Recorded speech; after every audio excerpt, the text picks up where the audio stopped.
Comment faire pour comprendre et dépasser une situation difficile?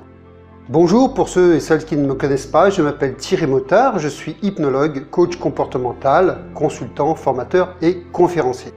J'accompagne quotidiennement des personnes en cabinet, en entreprise ou en milieu adapté aux personnes en grande difficulté, afin qu'elles puissent se libérer des freins et des blocages de nature à perturber leur quotidien lorsqu'elles sont soumises et confrontées parfois à une situation difficile. Avant de comprendre comment faire face, comment se libérer ou dépasser une situation difficile, il est important de savoir qu'il y a 3 points essentiels à considérer.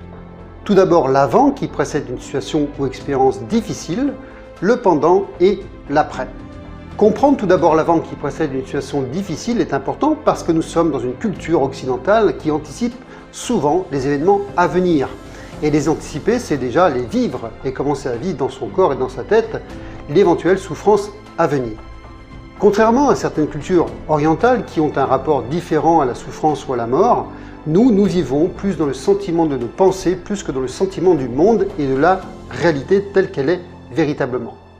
Et plus nous nous protégeons de la souffrance à venir et de tout ce que nous ne désirons pas dans la vie, et plus nous devenons sensibles parce que nous commençons à vivre dans notre corps et dans notre esprit quelque chose provenant d'une blessure du passé que nous projetons dans un futur subjectif, et cela nous amène à avoir des comportements, des sensations, des sentiments, des émotions amenant à des résultats non désirés. Parce que nous ne voulons pas voir ou accepter que vivent une souffrance, un deuil, une perte, une maladie est parfois inévitable, voire incontrôlable. Et le problème, c'est que lorsque nous sommes soumis à ces expériences ou situations incontrôlables, que nous ne maîtrisons pas ou que nous avons parfois nié ou occulté, que nous n'avons pas vu venir et dont nous ne sommes pas préparés, eh bien nous nous trouvons souvent démunis, submergés, voire figés. Alors comment se libérer et dépasser tout cela? Eh bien, il est avant tout important de commencer par comprendre que dans toute expérience difficile, il y a un avant, un pendant et un après. Et apprendre à aborder ces 3 temps de l'expérience afin de les vivre de la meilleure façon qui soit est primordial. Et comprendre que bien qu'il y ait eu un avant, bien qu'il y a un pendant et bien qu'il y aura un après, et bien que nous ne pouvons pas éviter la souffrance, nous pouvons nous y préparer afin de l'alléger et de la dépasser. Aussi comprendre que si nous pouvons nous y préparer, nous pouvons aussi nous préparer à savoir ce que l'on va faire de cet après l'expérience, après la souffrance vécue. Savoir ce que l'on va faire de cet après est très important pour ne pas retomber dans des blocages ou des traumatismes émotionnels figés et savoir comment mobiliser ses ressources inexploitées pour se sortir de la meilleure façon qui soit de ces problématiques. Je vais donc commencer par parler de l'avant, avant l'expérience, la situation difficile ou adverse auquel nous sommes parfois confrontés. Selon la façon dont nous pensons, parce que la vie est de nature incontrôlable, certaines personnes se disent que plein de choses ou expériences douloureuses peuvent leur arriver. Et sans pour autant vivre dans la peur, elles peuvent ainsi s'y préparer. D'autres diront « cela ne m'arrivera jamais » et puis dans le pire des cas, nous verrons bien le moment venu. Ces personnes vivront alors dans une certaine forme d'insouciance ou d'acceptation de ce qui est. Alors que d'autres personnes encore anticiperont les événements avec anxiété en se disant « et si ceci ou cela m'arrivait, comment vais-je faire? Je n'y survivrai pas ». Dans tous ces exemples relevant de l'histoire que nous nous racontons lorsque nous pensons, il est essentiel de comprendre, afin de mieux vivre une situation difficile, douloureuse lorsqu'elle se présente à nous, qu'il y a une différence entre savoir que quelque chose de douloureux peut nous arriver et redouter que cela puisse nous arriver ou arriver à nouveau. Je reviendrai sur cette notion un peu plus loin, c'est important. Benjamin Franklin disait « Je me prépare toujours au pire et j'attends le meilleur, comme cela je ne suis jamais déçu ».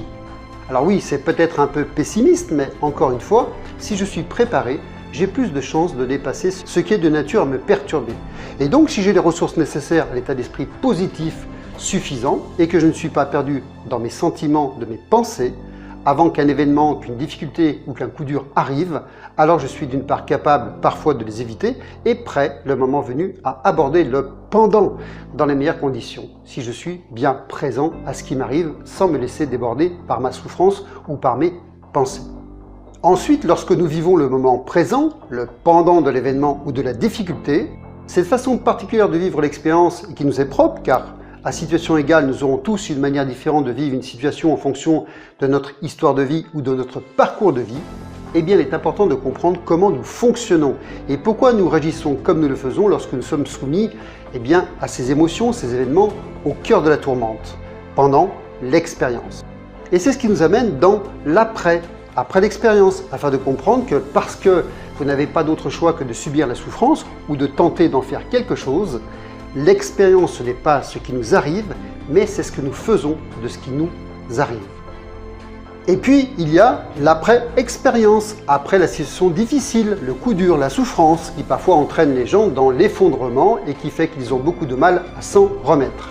C'est là qu'il est important de se faire accompagner parce qu'on ne peut pas toujours gérer tout seul le manque, la blessure, la douleur ou la perte. Et surtout, comme je vous en parlais précédemment, il est primordial de ne pas s'enfermer dans la peur, l'anticipation de pensées erronées ou déformées et l'hypervigilance en imaginant le pire, ce qui pourrait nous arriver à nouveau, ce qui pourrait se reproduire.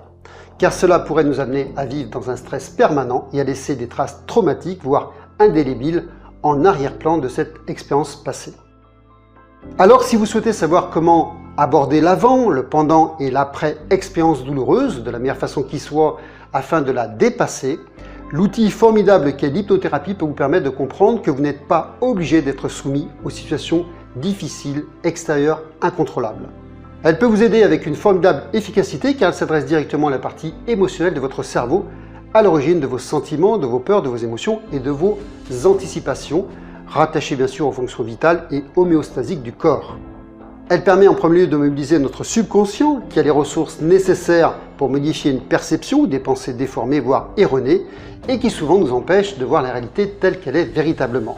Parce que nous vivons trop souvent soit dans le souvenir d'une expérience passée que nous avons souvent dépassée malgré tout ou dans la projection d'un futur, d'un avenir qui n'existe pour l'instant que dans notre tête.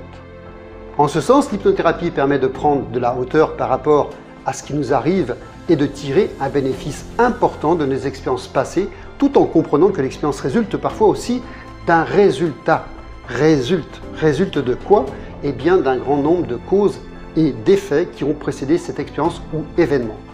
Vous comprenez donc qu'il est important aussi d'approfondir tout cela pour comprendre ce qui s'est passé, ce qui se passe et ce qui se passera après une situation difficile.